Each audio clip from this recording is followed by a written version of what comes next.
We're coming on the air with breaking news. A jury in the federal trial of R.Kelly has found the singer guilty of racketeering based on sexual exploitation of children, kidnapping, and forced labor. They also found him guilty of violating all 8 counts of the Mann Act, a sex trafficking statute. That verdict comes after weeks of testimony from some 50 witnesses. He faces potentially decades in prison. Let's go right to NBC's Stephanie Gosk outside the courthouse in Brooklyn. Stephanie, good afternoon. Good afternoon, Lester. This is a man who was once dubbed the king of R&B. He wrote that song, I Believe I Can Fly. He won 3 Grammys from it. It was an anthem of sorts in the mid-90s, now going to prison potentially for decades. 1 charge of racketeering, as you said, other 8 charges of sex trafficking. And you might hear racketeering and think, isn't that for mafia bosses? But this was part of a unique strategy on the part of federal prosecutors to introduce sexual assault allegations that were well outside the statute of limitations. And at the center of this case, Lester, was the story of Aaliyah, a pop singer who many people know died tragically in a plane crash in 2001. According to testimony, she met R. Kelly when she was just 12 years old.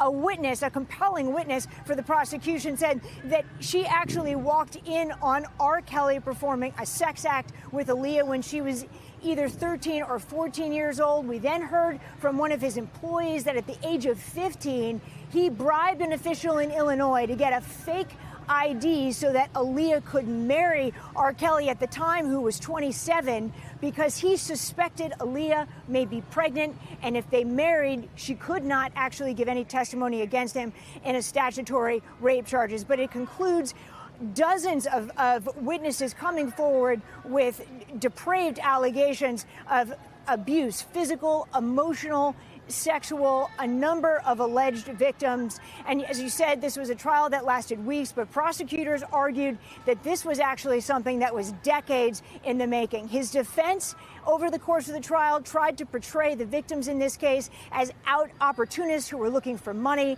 and fame, but very clearly here in the end, the jury decided the prosecution had made its case, Lester. And Stephanie, he has been in custody leading up to this, correct?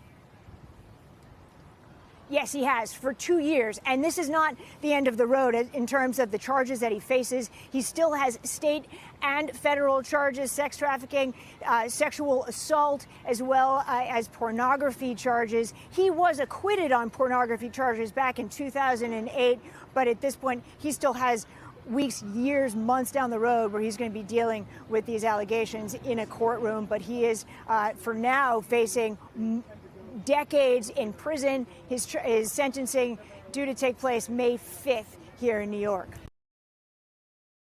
Thanks for watching our YouTube channel. Follow today's top stories and breaking news by downloading the NBC News app.